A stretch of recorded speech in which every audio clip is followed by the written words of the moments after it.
Faster than a speeding bullet from creation to the height of popularity, then right back down. It's a paradox existing as one of the longest-running, creator-produced comic books in history, built out after its highest point of popularity. Hi, I'm Dan Larson, and this is the history of the Savage Dragon animated series.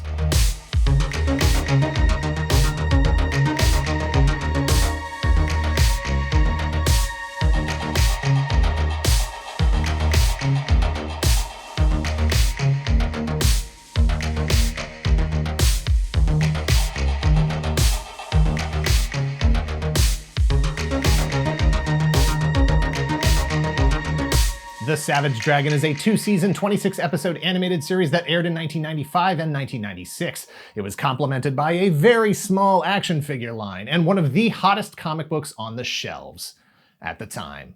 The Savage Dragon is a green-skinned, fin-headed, two-fisted, rapid-healing, super strong hero who can't remember who he is or where he came from, but knows which side of the law he wants to be on, the side with qualified immunity and all the donuts you can eat.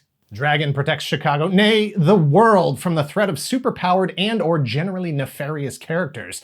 Lots of characters from the comics make the jump to the small screen, including early fan favorite creations like She-Dragon, Barbaric, Mako, and of course, mega evil bad guy, Overlord. Each episode is a 22-minute exploration of a new scheme by Overlord or his minions to do something to Chicago. Probably something bad. It's not particularly complex or sophisticated. A simplified version of the X-Men's core conflict, humans versus mutants. Now it's just humans versus freaks with a good versus evil undercurrent. Dragon is a wisecracking hero in the vein of Spider-Man, but turned down to like a 3. He's the star of a show that likes animated sequences of characters fighting each other and treats amnesia like a punchline. It doesn't dig any deeper than Dragon's own words, quote, "I'm Dragon, I'm a cop." The Savage Dragon was produced by Universal Cartoon Studios for the USA Cable Network, based on a comic book series published by Image Comics created by Erik Larsen. Erik spells it L-A-R-S-E-N, which means there's no relation to famous L-A-R-S-O-Ns like Far Side creator Gary Larson, television producer Glenn A. Larson, or... Hello? I seem to be operating... No, I'm sorry, there's no one here by that name. I seem to have some kind of little automobile. Oh, I forgot to hang it up. Speaking of names, Savage Dragon featured an absolute all-star cast. Jim Cummings, Mark Hamill, and Michael Dorn, Jennifer Hale, Renee Auberjonois, and Rob Paulsen, the Tony Jay, and the Frank Megatron Welker. In 1982, USA debuted the USA Cartoon Express block of cartoons, a first of its kind. Over the years, it featured everything from Hanna-Barbera standards like Scooby-Doo, Space Ghost, and Yogi Bear, to the biggest hits of the 80s with Masters of the Universe, G.I. Joe, Ghostbusters, and Voltron. That's biggest hits. Biggest hits. 2 words. Biggest hits.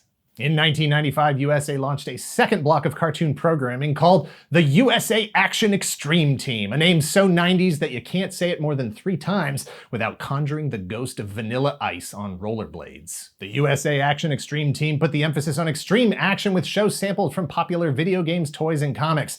Street Fighter, Mortal Kombat, Defenders of the Realm, Wing Commander Academy, and The Savage Dragon, all with the intent to sell video games, toys, and comics. The unique composition of franchises featured on the block of cartoons allowed for a once-in-a-lifetime pseudo-crossover that fans could only dream of. 1 episode each of Street Fighter, Mortal Kombat, Savage Dragon, and Wing Commander Academy focused on an artifact that had come to their world and was being pursued by a character called the Warrior King. The Warrior King's appearance across the 4 shows was consistent, as was the powers of the giant magical orb which he attempted to reclaim from its appearance in each realm.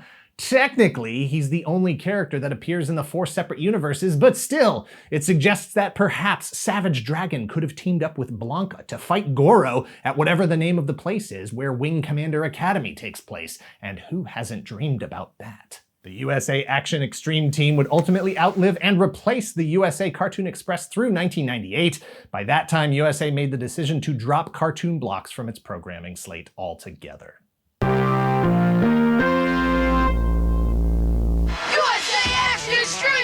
Are you ready for laser blast in action? Wildcats! They push it to the extreme. And how about extreme adventure? Exo Squad! They turn on the juice. And are you ready to save the world? Street Fighter! They can't be beat. And he's the first green crime-fighting machine. Savage Dragon! Don't get in his way.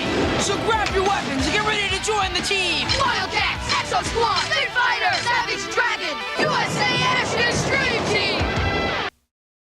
Playmates produced a very small line of action figures to go along with the new Savage Dragon animated series or the comics. USA Network was on cable, so it wasn't the kind of show that was going to get the same viewership as a broadcast series.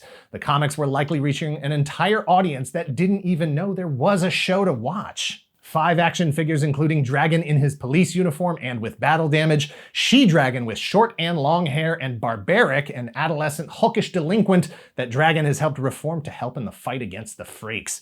Each figure packed with accessories and a mini-comic. Playmates played it safe though. As popular as Dragon was on comic shelves, even with a cartoon on USA Network, they still tied the handful of figures to their already popular Teenage Mutant Ninja Turtles action figures. They were included in a wave that also featured 3 of the 4 Ninja Turtles in costumes redesigned by Jim Lee.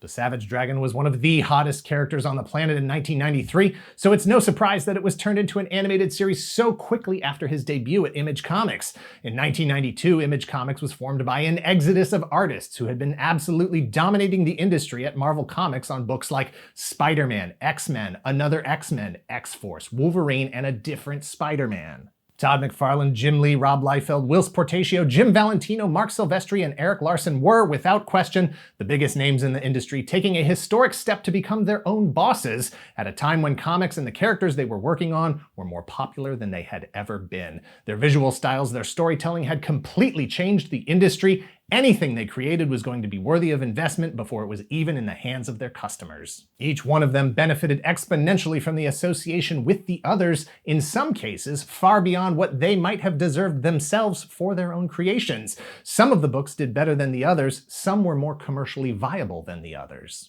All 5 Image Comics launch titles, Youngblood, Spawn, Cyberforce, Wildcats, and Savage Dragon, took a crack at animation within 5 years of their birth. The success of Batman the Animated Series, X-Men the Animated Series, and the Spider-Man Animated Series, among others, had networks begging for new hotness out of Image either to air alongside or to replace when it was time to refresh. Savage Dragon was the first to have success on television, racking up 26 episodes over 2 seasons, even though Eric himself admits that it was neither a faithful adaptation nor very good.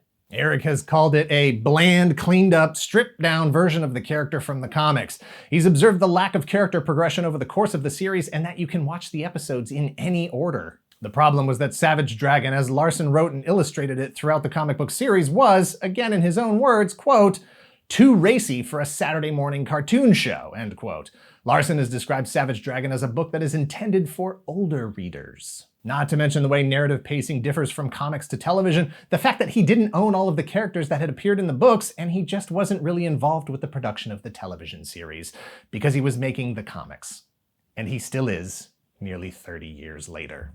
The Savage Dragon has never been officially released on DVD. There have been episodes on YouTube from time to time, but as of this video, you can watch it officially in its entirety on NBC's streaming service, Peacock. Savage Dragon was a character that Eric created when he was a kid. It evolved over time as he matured as a writer and an artist. His first adventures were in comics he made by hand and then later published by Eric himself. His official appearances go back to 1982. Eric's goal wasn't necessarily to have Dragon transcend media to become a television and movie property. He wasn't really looking to put him on lunchboxes and sneakers. There's no Ben Cooper Halloween costume or Scotch tape dispenser. I mean, yeah, he'd cashed the check and enjoyed seeing Dragon come to life on screen, but his focus was always the printed page and continuing Dragon's adventures there. Savage Dragon is the only Image launch title other than Todd McFarlane's Spawn that has not stopped publishing since it launched, and it is the only Image title that is still being written and illustrated by the original creator. With nearly 25 years of comics published after the animated series ended, is there a possibility of another animated series, perhaps a big-budget Hollywood film in the future? Possible, but unlikely. Savage Dragon has never been as popular and as marketable as when it first came out. Savage Dragon is and always will be exactly what Eric Larson intended for it to be from the beginning. One of the longest running creator-owned comics in history that pleases its #1 fan first. I hope not. Thanks for watching. Please hit like, hit subscribe if you are not already a subscriber. Thank you very much to those of you who already are. If you haven't heard, we started a new second channel called Toy Galaxy 2. That's TOO. Head over there and subscribe for stuff we don't post here. If you're in the position to help the channel grow, please visit our Patreon at patreon.com/toygalaxy or become a YouTube channel member. Please share this video and let us know in the comments down below if you even knew that this show existed, and if you didn't, did you even know the comics existed? And if you didn't, did you even know the toys existed? And if you didn't, hey, thanks for watching anyway. You are the tops. Excuse me, I gotta take this.